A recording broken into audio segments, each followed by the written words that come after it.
타임. 효과 빠른 감기약 테라플루.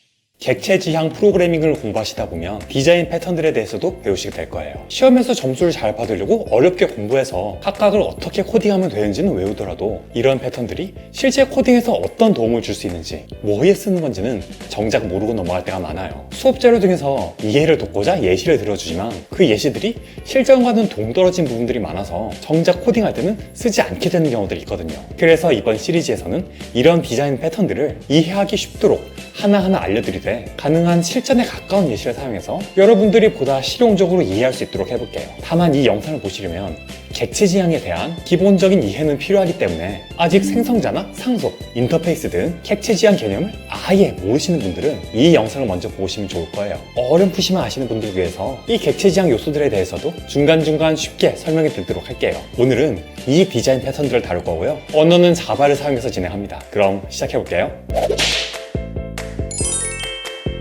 간단하지만 중요하고 또 유용한 싱글턴 패턴부터 시작할게요. 여러분이 소프트웨어를 만들다 보면 어떤 클래스의 객체가 해당 프로세스 내에서 딱 하나만 만들어져 있어야 할 때가 있어요. 사용자가 여러분이 만든 앱을 사용하는데 세팅에서 다크모드를 설정해 놓으면 다른 페이지로 이동하더라도 이 다크모드가 그대로 유지되어 있어야겠죠. 어떤 페이지에 있든 이 세팅을 관리하는 객체는 반드시 같은 것을 사용해야 한다는 거예요. 이 객체가 하나만 만들어지도록 해야겠죠. 코드를 한번 살펴볼게요. 세팅이란 클래스에서 이처럼 다크모드 여부와 폰트 사이즈를 이처럼 설정하고 접근할 수 있게 되어 있어요. 안드로이드 프로그래밍을 해보신 분들은 알겠지만 페이지마다 이렇게 클래스를 만들죠. First 페이지에서 이 함수를 사용하면 세팅스 객체의 설정들을 변경하고 그 내용들을 출력해요. Second 페이지 클래스에도 세팅을 추적한 함수를 만들고 이처럼 메인에서 차례로 실행해보면 First 페이지에서 변경한 내용들이 Second 페이지에는 적용되지 않은 걸 볼 수 있죠. 이 settings와 이 settings는 이처럼 각각 새로 생성되어 넣어진 서로 다른 객체이기 때문이에요. 이 문제를 해결하기 위해서 싱글턴이 사용되는 거예요. 이 settings 클래스를 변경시켜 볼게요. 먼저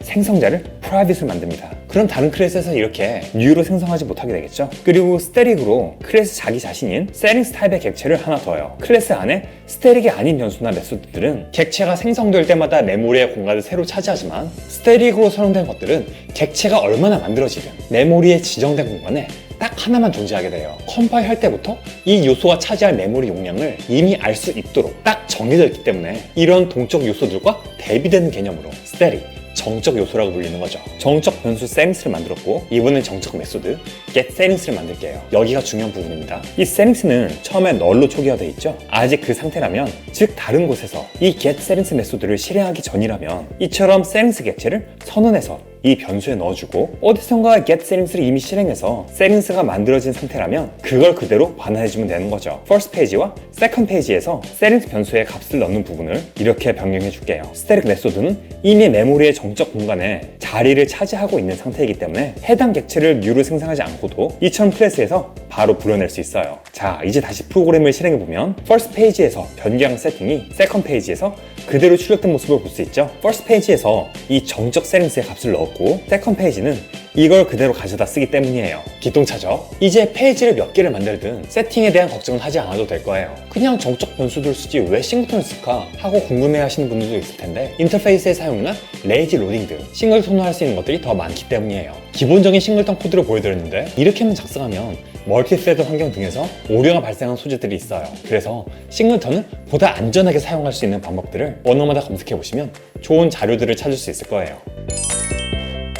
다음은 전략 패턴이라고도 불리는 스트레라지 패턴이에요. 이런 검색 화면을 만든다고 가정해볼게요. 이 버튼들 중 하나를 눌러서 모드를 설정하고 선택된 모드에 따라서 이 검색 버튼을 눌렀을 때 실행되는 검색의 방식이 결정되도록 하는 거예요. 즉 프로그램 실행 중 모드가 바뀔 때마다 검색이 이루어지는 방식, 즉 전략이 수정된다는 거죠. 버튼들이 각각 이 메소드들을 실행한다고 가정하고 패턴 활용 없이 단순하게 짜볼게요. 우선 현재 어떤 모드가 선택되어 있는지 변수를 하나 만들어서 값을 넣어둬야겠죠. 이 버튼들이 눌릴 때마다 이 mode 변수에 이렇게 값이 들어가요. 그리고 이 검색 버튼이 눌려서 이 변수에 들어오는 search 버튼 객체에 onClick 메소드가 실행되면 mode에 어떤 값이 들어있냐에 따라서 if 문으로 그에 해당하는 동작이 행해지는 거죠. 실제 코드들은 보통 이것보다 훨씬 길 거예요. 각각의 수정사항이 생기거나 새로운 기능들이 추가되거나 하면 이 search 버튼에 onClick 메소드를 그때그때 다시 수정해줘야겠죠. 이런 설계는 우아하지 않아요. 소프트웨어가 커지고 복잡해질수록 코드를 분석하고 관리하기 어려워질 거고, 클래스마다 역할 지정을 뚜렷이 해서 모듈화된 소프트웨어를 구축해 나가는 객체 지향의 철학에도 어긋나죠. 전략 패턴은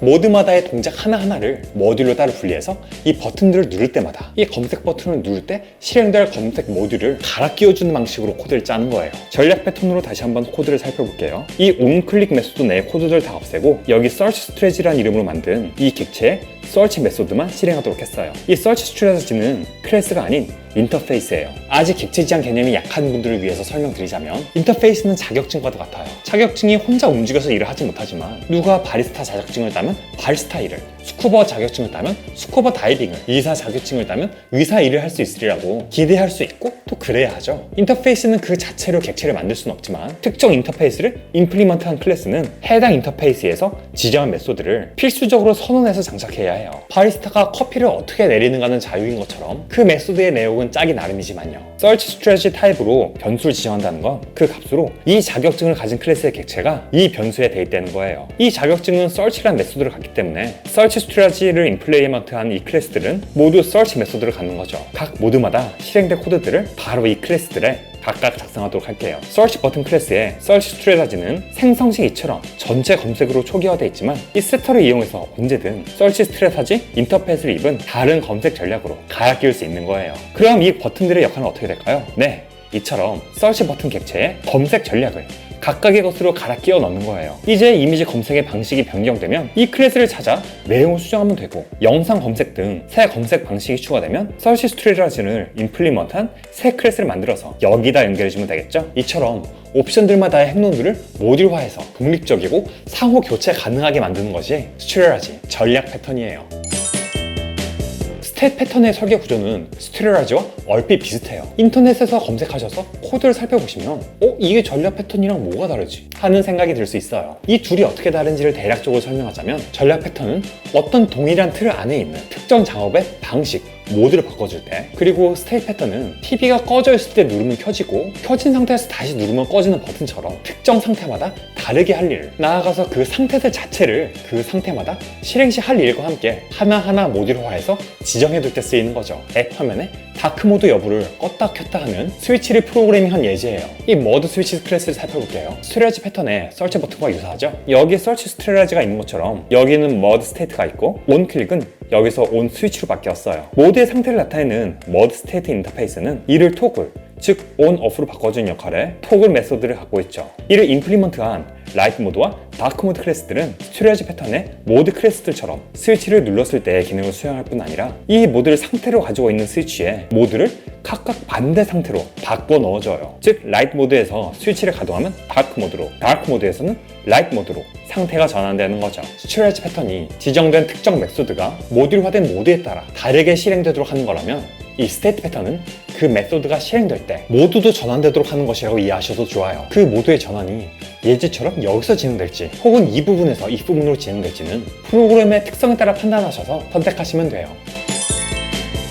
커맨드 패턴도 어떤 예제들을 보면 스트레지 패턴과 매우 유사해요. 근본적인 차이는 전략 패턴은 같은 일을 하되 그 알고리즘이나 방식이 갈아 끼워지는 거라면, 커맨드 패턴은 그 하는 일 자체가 다른 거라고 생각하시면 문제 없을 거예요. 때문에 커맨드 패턴이 사용되는 모습은 보다 다양해요. 전략 패턴의 예제처럼 모드 변경에 따라 명령을 갈아 끼워 넣는 식으로 작성하기도 하고, 위키피디아의 커맨드 패턴 항목에 나온 예제처럼 스위치를 올릴 때와 내릴 때 각각 다른 명령을 심어주는 식으로 짤 수도 있고, 지금 보여드릴 예제처럼 여러 명령들을 목록으로 실어보내서 차례로 실행시킬 수도 있죠. 로봇이 할 일을 미리 순서대로 입력한 뒤 출발 버튼을 누르면 이를 차례차례 수행하는 학습용 장난감을 프로그래밍해 보기로 해요. 일단 로봇이라는 클래스를 살펴볼게요. 메소드로 로봇이 할 수 있는 일들, 주어진 칸 숫자만큼 전진하기, 주어진 좌우 방향대로 회전하기, 그리고 앞에 물건을 집어 올리기가 있어요. 이제 이 로봇에게 주어질 명령들을 살펴보죠. 많은 예제들에서 인터페이스는 사용하지만 우리 예제에서는 abstract class, 즉 추상 클래스를 사용해 볼게요. 상속의 개념은 아시죠? 부모 클래스는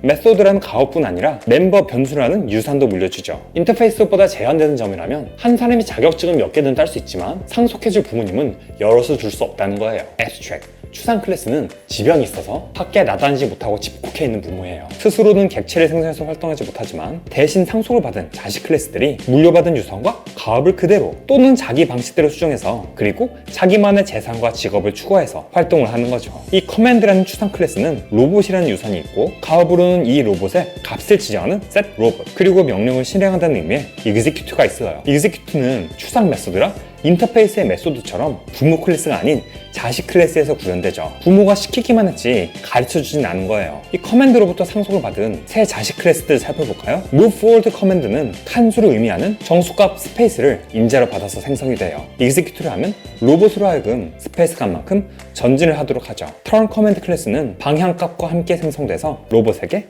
해당 방향대로 전환을 일시키고 Picker 커맨드는 필요로 하는 변수 없이 로봇이 이 앞에 물건을 집어 올리도록 하죠. 이 세 클래스들을 사용해서 로봇에게 내릴 명령을 객체로 저장할 수 있겠죠. 이것들을 총괄할 로봇킷이란 클래스예요. 기본 변수값으로 로봇의 객체를 갖고 커맨드를 상속한 클래스의 객체들을 담을 어레이 리스트인 커맨드를 뒀어요. 거기에 명령을 추구하는 add 메소드가 있고 명령들을 다 집어넣은 다음 스타트를 실행하면 차례로 그 명령들의 키트의 로봇을 할당하고 각각 execute를 실행하게 되죠. 자, 이렇게 명령들을 키트에 추가하고 나서 스타트 메소드를 실행하면 이처럼 리스트에 들어간 명령들이 순서대로 실행되는 모습을 볼 수 있죠. 이 커맨드 패턴을 잘 응용하면 각종 생산성 툴처럼 여러 작업들을 수행한 뒤 뒤로 가기나 앞으로 가기를 구현하는 등 다양한 방식으로 활용될 수 있을 거예요.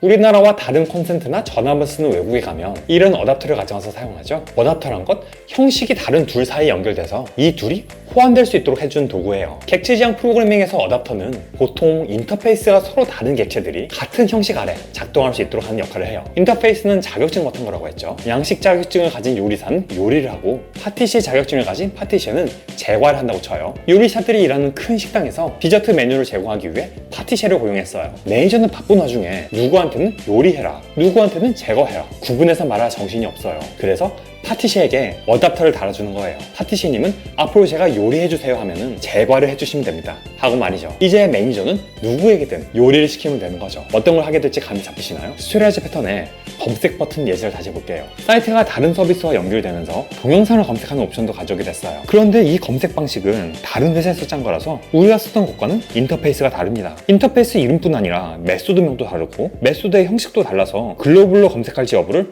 불리언으로 넣어줘야 해요. 때문에 이 서치 버튼에서 사용할 수 있는 검색 방식으로 끼워 넣어지는 건 불가능한 형태죠. 그렇다고 이 Find 알고리즘 인터페이스에 맞춰서 서치 버튼 클래스를 수정하거나 새로 만드는 것도 효율적인 방법은 아닐 거예요. 바로 이때 어댑터가 등장하는 거예요. Find 알고리즘 인터페이스에 어댑터를 끼워서 Search 스트레이지들과 함께 사용될 수 있도록 해보죠. Search Find 어댑터라는 클래스를 만들어요. 이걸 적용할 거니까 Search 스트래티지로서 작동하겠죠. 멤버 변수로 Find 알고리즘의 객체가 생성자를 통해 넣어지게 돼요. 그리고 Search 메소드를 실행하면 이 Find 알고리즘의 객체에 Find를 실행하면서 항상 글로벌로 검색하도록 값도 넣어줘요. 내가 Search라고 말하면 너는 Find True로 알아들으면 돼 하고 알려주는 거예요. Set Mode Movie에서 사용된 모습을 볼까요? 이처럼 어댑터 안에 Find 알고리즘의 객체를 넣어서 Search Strategy 형태로 끼워주도록 하는 걸 볼 수 있죠. 실행해보면 이처럼 좋아, 자연스러웠어 하고 문제없이 작동하는 걸 볼 수 있어요. 커맨드 패턴의 로봇 예제도 적용해볼까요? 같은 로봇인데 다른 로봇킷을 사용하는 한 사용자가 로봇이 뒤로 돌아서 이동하게 하는 명령을 자동화 명령으로 만들어 공유했어요. 그런데 보시다시피 이 명령은 형식이 다르죠. 커맨드란 추상 클래스에서 상속받은 게 아니라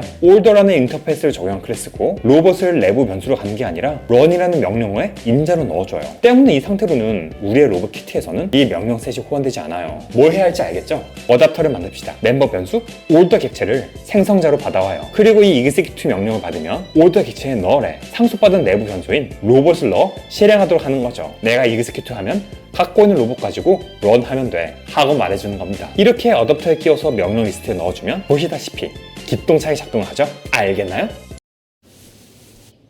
잡티 흔적. 오늘 슬로우 에이징 해야 하는 이유. 올리브영. 이번 편의 마지막 패턴으로 프록시, 대리인 패턴을 알아볼게요. 어느 정도 규모가 있는 회사의 대표는 만나기 어렵죠. 스케줄을 조율하거나 메시지를 남기거나 하는 등 어지간한 일은 비서, 대리인을 통해 처리가 됩니다. 회사 대표가 몸소 등장해야 하는 일은 그만큼 중요도가 있고 권한이 필요한 일이겠죠. 프로그래밍에서 사용되는 클래스들 중에서도 인터넷에서 받아와야 해서 시간이 걸리거나 메모리를 많이 차지하거나 하는 등의 이유로 객체로 여러 생성하니까 부담이 되는 것들이 있어요. 그럴 때는 그 클래스에 프록시, 대리인 역할을 하는 클래스를 따로 두어서 가벼운 일은 그 비서가 처리하고 대표가 직접 나와야 할 수 있는 무거운 작업을 할 때 비로소 실제 클래스를 생성해서 사용하는 거예요. 예제로 들어가 볼게요. 유튜브의 썸네일을 보면 마우스를 그 위로 가져가면 해당 영상의 프리뷰가 실행이 되죠. 비슷한 형식으로 영상들의 썸네일이 뜨되 기본적으로는 제목이 나타나고 마우스 오버시 유튜브처럼 프리뷰가 재생되는 사이트를 만들려고 해요. 제목을 화면에 나타내는 건 가벼운 작업이지만 프리뷰를 보여주려면 영상 데이터를 받아와야 하죠. 썸네일을 담당하는 객체는 제목과 프리뷰를 두 메소드를 통해 각각 보여주도록 하되 썸네일이 처음 화면에 나타날 때는 일단 제목만 보여줄 수 있는 프록시로 생성되게 하고 프리뷰를 보여주는 무거운 작업은 실제 클래스가 담당하도록 해서 프록시 객체로 생성된 썸네일에 커서를 올릴 때 실제 클래스가 호출돼서 프리뷰를 보여주게 할 거예요. 일단 썸네일은 인터페이스를 둡니다. 그리고 제목을 보여주는 메소드와 프리뷰를 생성하는 메소드를 모두 둬요. 실제 클래스인 리얼 썸네일 클래스와 대리인 클래스인 프록시 썸네일 클래스 모두 이 인터페이스를 적용합니다. 리얼 썸네일 클래스는 생성 과정에서 영상을 받아오는 시간이 걸리는 작업을 수행합니다. 실제 영상 데이터를 받아와 갖고 있기 때문에 제목을 보여주는 쇼 타이틀뿐만 아니라 프리뷰를 재생하는 쇼 프리뷰 메소드도 실제로 실행할 수가 있죠. 프록시 썸네일은 영상을 받아오지 않기 때문에 생성하는 데 시간이 걸리지도 않고 객체도 가벼워요. 그리고 같은 인터페이스를 적용했기 때문에 쇼 프리뷰 메소드도 갖고는 있어요. 하지만 이걸 직접 실행하지는 않습니다. 여기에 멤버 변수, 리얼 썸네일이 보이시죠? 프록시 썸네일이 생성될 때에는 일단 값이 지정되지 않고 널인 상태예요. 쇼 타이틀 같은 가벼운 작업은 프록시가 스스로 합니다. 그런데 영상 데이터를 필요로 하는 쇼 프리뷰는 프록시의 능력을 벗어난 일이죠. 그때 실제 썸네일인 리얼 썸네일 객체를 생성해서 그 실제 썸네일 객체를 통해 실행을 하는 겁니다. 대표님 불러오는 거죠. 사용되는 부분의 코드를 볼까요? 이렇게 프록시로 생성하고 어레이 리스트에 넣어서 화면을 나타내보면 하나하나 제목이 표시되고 마우스를 썸네일에 올릴 때에야 실제 객체 생성 시 출력되는 문자열들이 이처럼 나오는 걸 볼 수 있죠. 한번 리얼 썸네일로 생성한 썸네일은 다시 영상을 받아보지 않는 것도 알 수 있고요. 이처럼 필요할 때에만 실제 객체를 생성하기 때문에 보다 효율적이고 유연한 프로그래밍이 가능해지죠. 프록시 패턴은 다른 여러 방식으로 운용되기 때문에 예제들을 찾아보시면 더 다양한 활용 예를 살펴 보실 수 있을 거예요. 오늘 이처럼 6가지의 디자인 패턴들을 알아봤어요. 다른 패턴들 중에 특별히 이해하기 어려운 것이 있다면 댓글로 제안 주시면 다음 영상을 만들 때 참고하도록 하겠습니다. 다음 영상에서 또 다른 패턴들과 함께 찾아뵐게요. 수고하세요.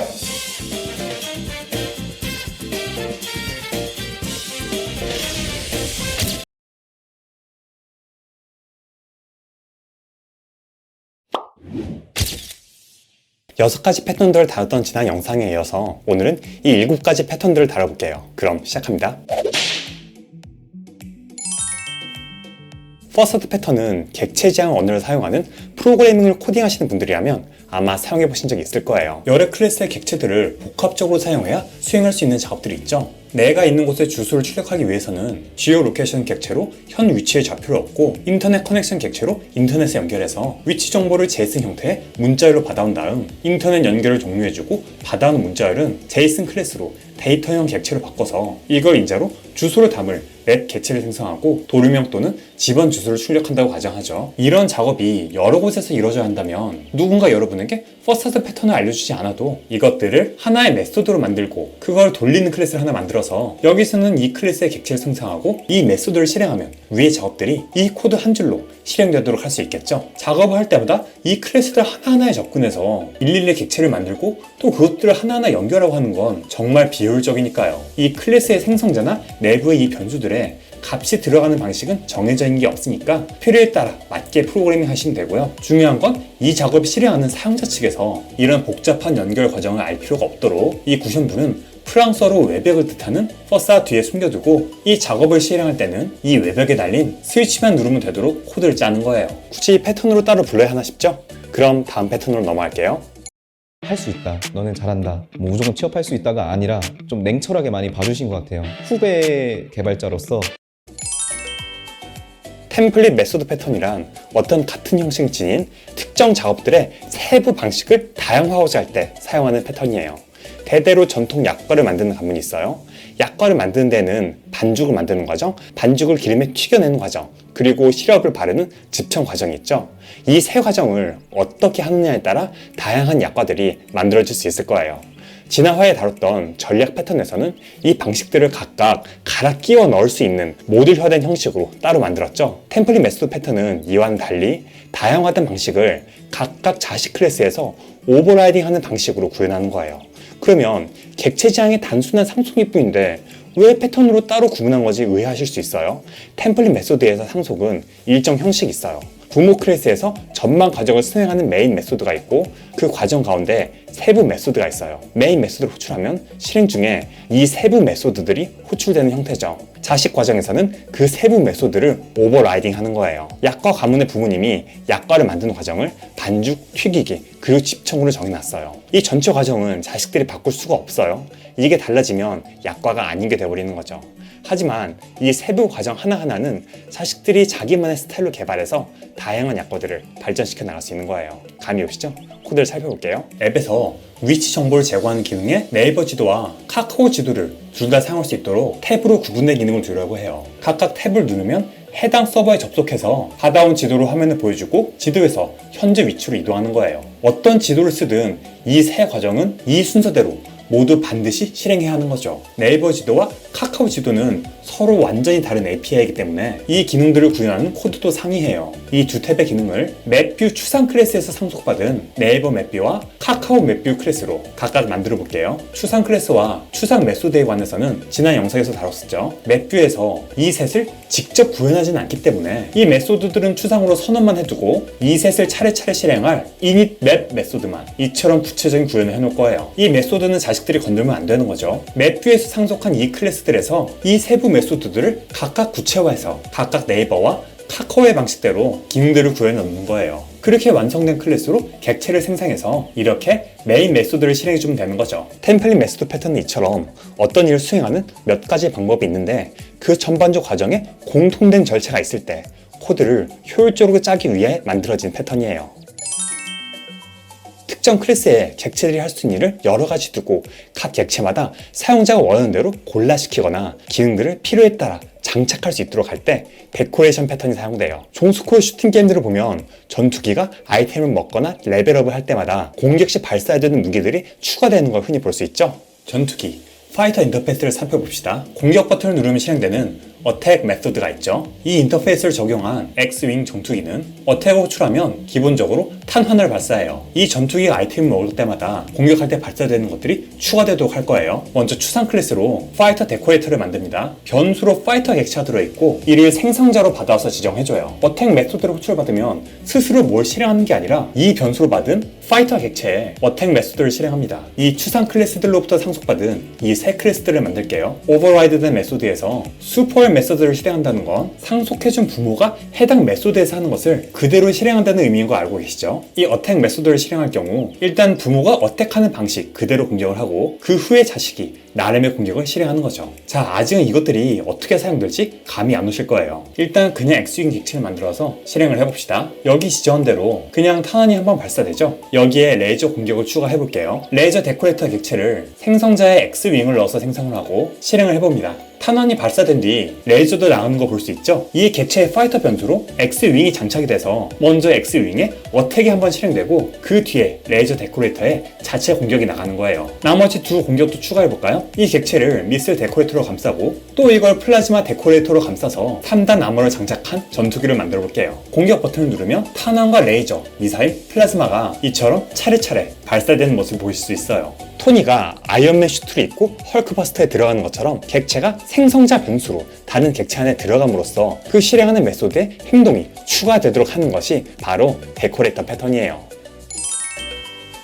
감기에 걸려서 약국에 갔어요. 감기약을 사러 왔다고 하니까 약사가 약 10몇 가지를 집어와서 계산대에 늘어놓더니 이건 무슨 제약에 뭐고요? 이건 어디에 뭐고요? 하나하나 집어들고 설명하고 있어요. 고객은 짜증나겠죠? 아니 그런 자세한 건 모르겠고요. 그냥 열나고 기침나는데 드는 약으로 주세요. 팩토리 메소드 패턴은 다른 패턴들에 비해 코드 자체는 이해하기 수월할 거예요. UI 요소, 컴포넌트란 추상 클래스를 상속하는 버튼, 스위치, 드롭다운 클래스들이 있어요. 이 콘솔 클래스에서 이 세 변수들을 이 클래스들 중 하나씩 선택해서 값을 넣을 거예요. 단순하게 하려면 이처럼 new 생성자를 사용해서 해당 클래스들을 여기서 직접 불러내서 객체를 생성하고 값을 대입하면 되겠죠. 여기에 팩토리 패턴을 적용하면 이처럼 어떤 다른 클래스, 팩토리 안에서 주어진 조건에 따라 적절한 것을 생성해서 반환값으로 나오는 객체를 값으로 넣어주게 돼요. 실전 코딩 경험이 많지 않은 분들은 이해하실 거예요. 아니 다른 패턴들은 써서 뭐가 편해진지 알겠는데 이건 굳이 왜 이렇게 하는 거지? 팩토리 패턴은 크게 두 가지 효용을 가져요. 이 객체들을 생성하는 코드는 여러 곳에 있을 수 있죠. 그런데 만약 이 생성자가 변경되고 나면 이 코드들 하나하나를 찾아서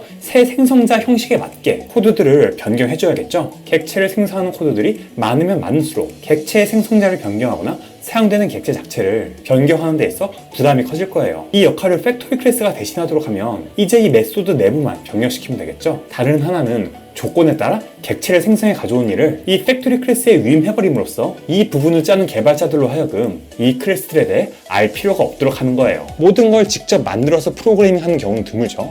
안드로이드나 스트링 등 이미 현존하는 프레임워크 위에서 기존에 만들어진 라이브러리, 클래스들을 활용해요. 특정 종류의 기능들에 사용될 수 있는 클래스들의 종류가 많고 복잡할 때 이를 사용하는 개발자 측에서는 이들을 다 알 필요 없이 약국에서 약사에게 증상을 얘기해 줄 때처럼 클릭할 거, 온오프 토글할 거, 펼쳐서 고를 거 이렇게 사용할 객체의 조건들만 인자로 넘겨주면 이에 적절한 클래스를 찾아 객체로 생성해 넘겨주는 일은 팩토리가 알아서 처리하는 거죠.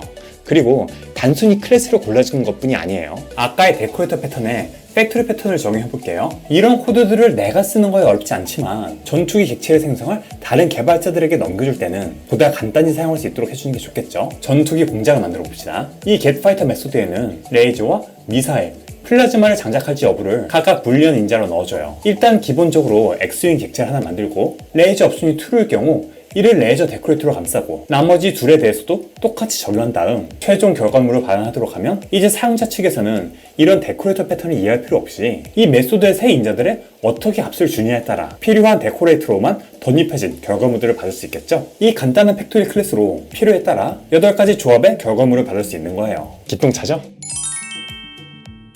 추상 팩토리 메소드 패턴은 이 팩토리 메소드 패턴에 한 단계 더 추상화가 입혀진 패턴이라고 보시면 돼요. 특정 객체들을 찍어낼 공장, 팩토리도 여러 종류로 건설할 수 있도록 하는 거죠. 아까 이 버튼, 스위치, 드랍다운 요소들이 테마에 따라 여러 종류가 있다고 쳐보죠. 받아올 때마다 그때그때 테마를 정해도 좋지만 서로 다른 테마들을 같은 화면에 쓰진 않잖아요. 이럴 때는 이처럼 테마마다 공장을 만드는 게 낫겠죠. 기본 팩토리를 추상 클래스나 인터페이스로 하나 만들고 이를 상속한 테마마다의 팩토리를 둬서 처음부터 어떤 팩토리를 세우냐에 따라 찍혀 나오는 요소들의 테마가 달라지도록 할 수 있겠죠. 거래처들의 서비스를 제공하는 회사에서 새로 제품을 출시하거나 약관을 변경하거나 할 때 거래처들의 하나하나 연락을 돌리겠죠. 회사 규모가 작을 때는 대표가 일일이 하겠지만 성장하면 이를 담당하는 부서나 외주 업체를 둬야 할 거예요. 어떤 클래스의 객체에서 특정 이벤트가 발생할 때마다 연결된 다른 클래스에 알려야 하는 경우들이 있어요. 이런 앱 화면이 있다고 가정해요. 이걸 눌러서 리스트 또는 갤러리 모드를 토글하면 리스트 뷰와 갤러리 뷰 중 하나는 보이고 하나는 감추고 데이터를 받아오는 객체에는 새 모드에 맞게 다운로드 명령을 다시 내려줘야겠죠. 이를 패턴 없이 코드로 짜보면 머드 변경 담당하는 머드 스위치라는 클래스에 그의 영향을 받은 이 세 클래스들 리스트 뷰와 갤러리 뷰, 데이터 다운로드를 모두 객체를 생성해서 변수로 등록해요. 하나하나에 이렇게 직접적으로 연결이 되는 거죠. 그리고 이처럼 모드를 다른 것으로 바꿀 때마다 이것들의 하나하나 모드 변경에 따르는 함수로 호출하는 코드를 일일이 작성해줘야 하는 거예요. 만약 앱에 기능과 요소들이 추가되면서 모드에 영향을 받는 클래스들이 늘어난다면 그 코드들을 계속해서 이 모드 스위치 클래스에 하나하나 다 추가를 해줘야겠죠. 중간에 이것들이 동적으로 추가되거나 제거되는 기능도 이런 형태로는 작성하기가 꽤나 번거로울 거예요. 미디에이터 패턴은 이처럼 특정 이벤트에 반응해서 관련된 다른 클래스들에 알려주는 일을 미디에이터, 중재자 역할을 하는 클래스에 전담시키는 거예요. 거래처에 전화를 돌린 외주업체를 따로 두는 거죠. 미디에이터 패턴으로 다시 짠 코드예요. 이 코드들이 공통적으로 모드에 반응하는 머드 리스너 인터페이스를 장착하도록 해요. 셋 모두 머드 리스너 타입으로 인식될 수 있겠죠. 이제 연락 담당인 머드 미디에이터 클래스를 만들어요. 거래처들을 등록해둘 리스트를 만들고 거기에 이 타입의 객체들을 추가할 수 있도록 합니다. 언체인지 메소드가 호출되면 리스트에 등록된 거래처들에 하나하나 전화를 하는 거예요. 머드 스위치 클래스, 즉 회사는 이제 거래처 연락처들을 자기가 직접 받고 있는 게 아니라 이를 전담하는 부서나 외주 회사를 따로 둬요. set mediator 메소드로 중재자를 고용하는 거죠. 이제 모드에 변화를 줄 때마다 중재 담당에게 연락을 지시하기만 하면 되는 거예요. 전체를 실행하는 코드에서 살펴보면 모드를 담당하는 회사, 중재 외주 업체를 생성하고 이 회사가 중개업체를 외주로 고용하도록 해서 중개업체의 거래처들을 등록해두면 회사에 특정 일들이 발생할 때마다 자동으로 이 거래처들에 연락이 가는 거죠. 이제 새 거래처가 생기면 여기에 추가만 해주면 되고 이 중개업체가 담당하는 거래처들에 똑같이 연락을 취할 다른 회사도 생길 수 있겠죠. 중재자 역할을 하는 외주업체를 중심으로 N-대-N 관계가 형성될 수 있는 거예요. 여러 클래스들의 관계가 특정 이벤트들을 중심으로 복잡하게 엉킬 설계해서 유용하게 사용될 수 있겠죠. 알겠나요? 컴포짓 패턴을 쉽게 이해하려면 컴퓨터에 폴더 시스템을 떠올리시면 돼요. 폴더 안에는 파일들도 들어갈 수 있지만 또 다른 폴더들도 들어갈 수 있고 해당 폴더도 다른 폴더 안에 포함될 수 있겠죠. 폴더와 파일은 엄연히 다른 종류지만 둘 다 이름 바꾸기, 용량 구하기, 삭제하기 등의 명령을 받을 수 있고요. 이처럼 포함하는 것들과 포함되는 것들이 같은 방식으로 다뤄줄 수 있도록 할 때 컴포짓 패턴이 사용돼요. 개념만 이해하면 코드는 어렵지 않아요. 폴더와 파일 모두가 임플리먼트할 파일 시스템이라는 인터페이스를 만들어요. 여기는 용량을 반환하는 메소드와 스스로를 삭제하는 메소드를 지정할게요. 파일 클래스는 파일의 이름을 변수로 갖고 실제 용량을 차지하는 만큼 정수 값의 용량도 생성자에서 이름과 함께 받아와서 가져와요. get size 메소드가 호출되면 자기 자신의 용량을 반환하면 되고 삭제 명령을 받을 때도 자신만 삭제하면 될 거예요. 폴더 클래스는 약간 더 복잡하겠죠. 일단 자체적인 용량은 차지하지 않으니까 이름만 생성자로 지정하면 될 테고 내부 요소로 파일 또는 또 다른 폴더를 받을 수 있으니까 둘을 다 포함하는 파일 시스템이란 타입의 객체들을 담는 리스트를 만들어 둘게요. 용량 반환 메소드를 호출받으면 그 리스트 안에 있는 요소들의 용량 총합을 구해서 결과물로 반환하겠죠. 리스트 안에 폴더가 있으면 또 그 안을 뒤질 거고 파일이 나오면 그 파일의 용량을 더해 나가겠죠. 삭제 메소드도 자신만 지우는 게 아니라 폴더 안에 있는 다른 폴더나 파일들까지 삭제를 해줘야 메모리를 다 비울 수 있을 거예요. 이렇게 파일과 폴더를 구현했으니 이걸로 시뮬레이션을 돌려볼까요? 학교 폴더를 만들고 1학년, 2학년 폴더들도 만들어서 학교 폴더에 넣어줘요. 입학 사진 파일은 1학년 폴더에 넣으면 되겠죠? 2학년 때부터 진지하게 공부를 시작했는지 1학기, 2학기 폴더가 2학년 폴더에 들어갔네요. 1학기 강의 계획서를 1학기 폴더에 넣어주고 2학기에는 프로젝트 폴더를 만들어서 드래프트와 결과물 파일들을 각각 넣어줬어요. 이제 학교 폴더에 용량을 구해볼까요? 자료 구조에서 배웠던 트리를 탐색할 때처럼 내부 가지들을 다 돌면서 용량을 더한 뒤 전체 용량이 반환되는 걸 볼 수 있죠. 폴더를 삭제하는 과정도 똑같이 이루어져요. 이걸 발전시켜서 내부 파일을 검색하거나 하는 등 다양한 기능들을 구현할 수 있겠죠. 이런 간단한 코드들로 이런 시스템을 구현할 수 있다는 게 정말 기똥차지 않나요? 지난 영상부터 총 13가지 객체 지정 패턴들을 알아봤어요. 이 내용들을 쭉 따라오시면서 개념을 이해하셨다면 다른 패턴들을 마주쳐도 문제없이 학습해 나가실 수 있을 거예요. 단지 패턴들의 설계 구조만 머릿속으로 외우는 게 아니라 그것들이 왜 만들어졌는지, 어떻게 활용이 가능하고 다른 패턴들과는 또 어떻게 어우러질 수 있는지 고민한다면 굳이 어떤 패턴을 사용한다는 의식 없이도 객체 지향의 가능성을 최대한 활용하는 멋진 코드를 작성하실 수 있을 거예요. 저는 그럼 다음 영상에서 뵙겠습니다. 즐거워하세요.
있잖아요.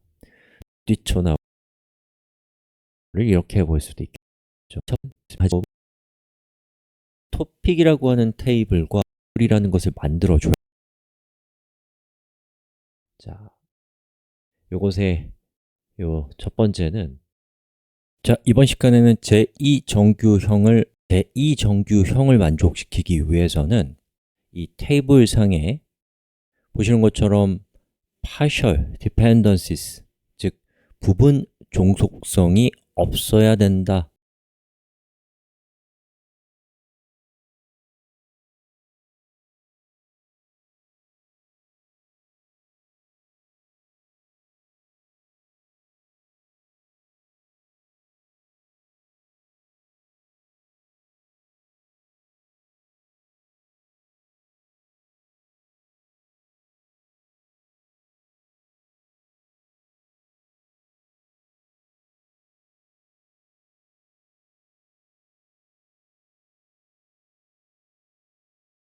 라고 하는 조건을 만족시키셔야 됩니다. 자, 그 얘기는 뭐냐면, 여러분이 갖고 있는 표의 기본키 중에 중복키인 것이 없다면 다음 수업으로 넘어가시면 됩니다. 자, 그런데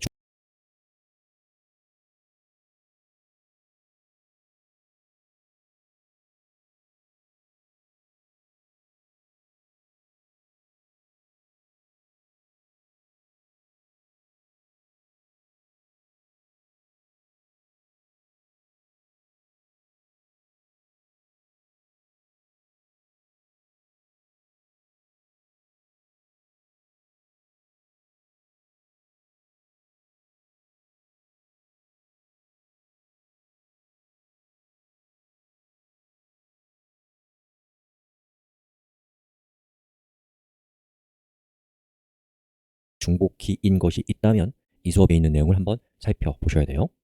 자, 제2정규형을 작업하는 작업실로 이동했고요. 자, 여기 있는 이 퍼스트 노멀 폼은 우리가 이전 시간에 만든 표이고요. 이 표에 제2정규화를 적용시켜서 제2정규형을 만족시키는 표를 만들면 이런 결과를 갖게 될 겁니다. 즉, 토픽 언더바 타입이라고 하는 표가 추가로 생겨날 거예요. 자, 여기 있는 내용은 지우고 수업을 또 진행을 해봅시다. 자, 여기 있는 이 토픽 테이블을 보면 또 우리가 되게 싫어하는 게 눈에 보입니다. 자, 이만큼이 뭐예요? 중복이 발생하고 있습니다.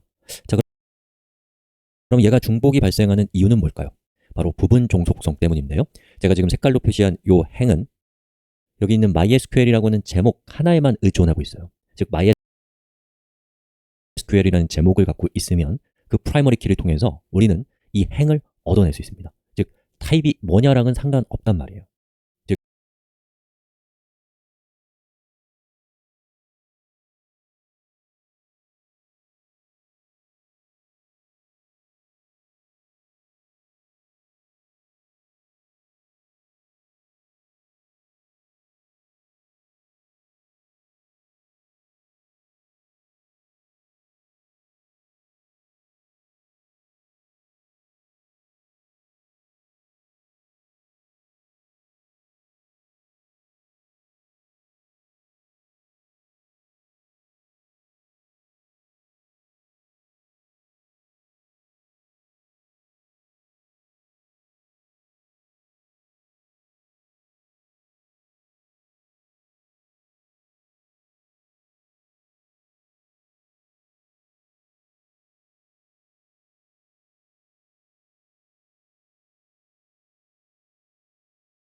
즉, 디스크립션부터 also on, 즉 타입이 있으면 그 프라이머리 키를 통해서 우리는 이 행을 얻어낼 수 있습니다. 즉, 타입이 뭐냐랑은 상관없단 말이에요.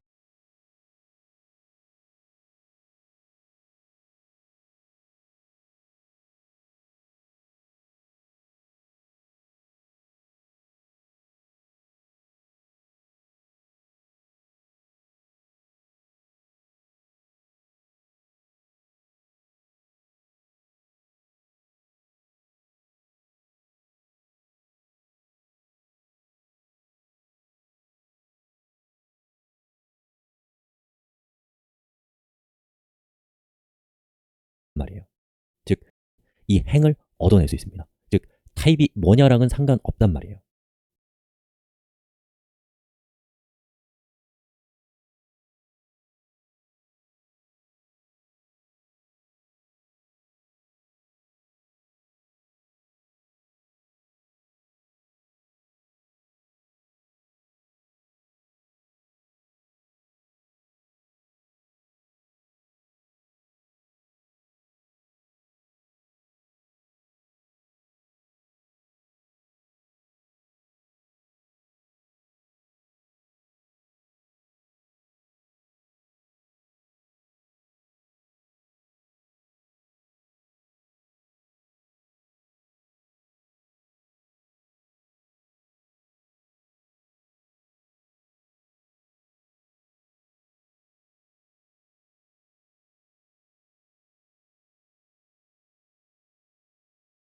즉, 디스크립션부터 also 언더바 프로필까지의 이 컬럼들은 타이틀이라고 하는 컬럼에만 부분적으로 종속되고 있습니다.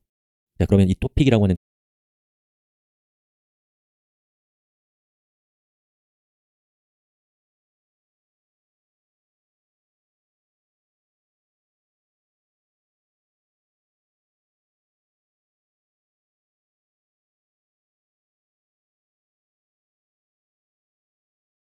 테이블의 존재 의의는 뭐예요? 이 중에서 바로 이 프라이스 때문이에요. 즉, 가격은 그 컨텐츠가 페이퍼이냐 온라인이냐에 따라서 달라지거든요. 즉, 이 토픽이라고 하는 저 표는 사실은 타이틀, 타입, 그리고 프라이스를 위한 표이지, 여기 있는 제가 지금 선택한 저 컬럼들이랑은 상관없단 말이죠. 자, 그럼 이 문제를 어떻게 해결하면 되냐면, 부분적으로 종속되는 컬럼들만 모으고 전체적으로 종속되고 있는 컬럼을 또 따로 쪼개는 거예요. 자, 그러기 위해서 저는 토픽이라고 하는 테이블을 하나 만들 건데요. 토픽이라는 테이블은 부분적으로 종속되는 정보들만 가져올 거예요. 자, 그래서 타이틀, 그리고 여기 요만큼을 카피해서 이렇게 붙여 넣겠습니다. 자, 그런데 이제 여기에서 MySQL이라고 중복됐던 친구 있죠? 얘는 더 이상 타입이라고 하는 컬럼을 갖고 있지 않기 때문에 여기 있는 이 정보가 완전히 똑같거든요. 그러면 여기 있는 이 행은 지워버리면 되죠. 그럼 어떻게 돼요? 이제 토픽이라고 하는 테이블에는 중복되는 행이 존재하지 않는 상태가 된 것이죠. 자, 그 다음에 이제 여기로 옮겼으니까 여기 있는 프라이스 있잖아요. 이 프라이스는 누구에게 의존해요? 타이틀과 타입에 의존하기 때문에 저는 이것을 이렇게 가져와서 프라이스만 이렇게 가져온 다음에 여기는 토픽 타입이라고 하는 이름을 줬습니다. 자, 그리고 그 뒤쪽에 있는 다른 테이블들도 카피해서 갖다 붙이겠습니다. 자,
는 지워버린 컬럼을 갖고 있지 않기 때문에 만 가져올 거예요. 자, 그래서 타이틀, 토픽이라는 테이블은 부분적으로 종속되는 정보들만 가져올 거예요. 자, 그래서 타이틀, 그리고 여기 요만큼을 카피해서 이렇게 붙여 넣겠습니다.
자, 이번 시간에는 세 번째 정규형을 살펴보도록 하겠습니다.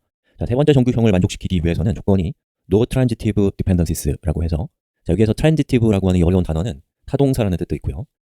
어떤 다른 대상에게 무엇인가를 이행하다. 뭐 이런 그런 뜻을 가지고 있는 게 Transitive Dependencies입니다. 그래서 한국어로는 이행적 종속성이라는 어려운 이름을 가지고 있는 단어예요.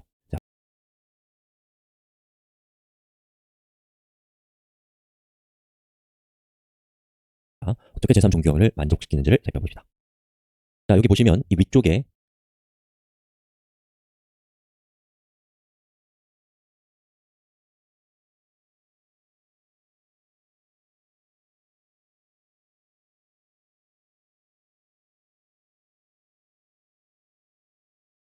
자, 이번 시간에는 세 번째 정규형을 살펴보도록 하겠습니다. 자, 세 번째 정규형을 만족시키기 위해서는 조건이 No Transitive Dependencies라고 해서, 자, 여기에서 Transitive라고 하는 이 어려운 단어는 타동사라는 뜻도 있고요. 어떤 다른 대상에게 무엇인가를 이행하다.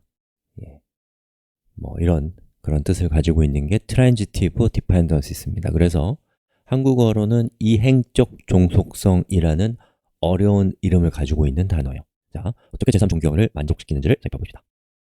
자, 여기 보시면 이 위쪽에 있는 이 테이블이 지금 우리가 관심을 갖고 있는 제2정규형까지 만족하고 있는 표입니다. 저것을 제3정규형으로 전환하게 되면 이 아래쪽에 있는 것처럼, 보시는 것처럼 토픽이라고 하는 하나의 테이블에서 OSO라고 하는 테이블이 독립해 나가서 분리가 되고, 그리고 토픽 테이블은 OSO 언더바 id를 통해서 OSO의 id에 의존하게 될 것입니다. 자, 이것을 우리 같이 한번 해봅시다. 자, 이행적 종속성이 무엇인지를 이제 얘기해 봅시다. 자, 여기 보시면은 이 행은, 요 행은 타이틀이라고 하는 기본키에 종속되어 있는 것입니다. 즉 MySQL이 이 행 전체를 대표하는 것이죠. 자, 근데 잘 보시면 OSO 언더바 id라고 하는 저 컬럼의 값은 당연히 타이틀에 종속되고 있긴 합니다. MySQL이기 때문에 저자가 1번이 되는 거니까요. 그죠? 자, 그런데 잘 보시면 OSO 언더바 name, OSO 언더바 profile이라고 하는 것은 OSO 언더바 id의 값에 의존하고 있어요. 즉, OSO 언더바 id는 타이틀에 의존하고 있지만 OSO 언더바 name과 profile은 OSO 언더바 id에 의존하고 있는 이런 관계를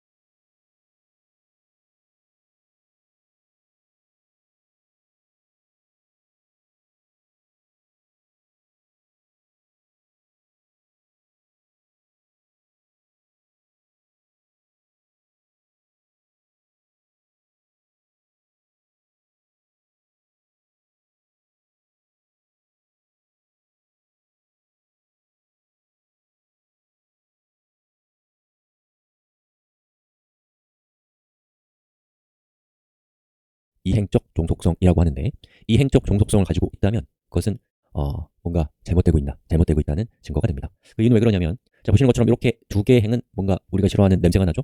중복의 냄새가 나고 있습니다. 그렇죠? 그러면 중복이 우리한테 주는 나쁜 일을 다 하고 있단 말이죠. 자, 이런 경우에는 이제 어떻게 하면 되냐면, 이 중복을 만들어내는 이 부분을 카피해서 붙여넣기를 합니다. 그리고 이름을 줘요. OSO로. 그 다음에 얘한테는 ID 값을 줍니다. 자, 그러면 토픽의 테이블에 남은 거는 이만큼인데, 이것만 있으면 되는 게 아니라 각각의 행이 어떤 OSO 테이블의 ID인지를 가리키는 이것도 필요하기 때문에 저걸 카피해서 이렇게 붙여넣기 해서 토픽 테이블을 만듭니다. 자, 이렇게 하고 나면은 OSO 테이블에 있었던 우리가 싫어하는 저 중복이 어떻게 돼요? 없앨 수 있죠? 둘 다 똑같으니까. 그럼 얘를 지웁니다. 자, 이렇게 주면 안 되고요. 자, 이렇게 삭제를 하게 되면 중복이 제거됐기 때문에 여기에 이 이상한 건 이제 없어지고요.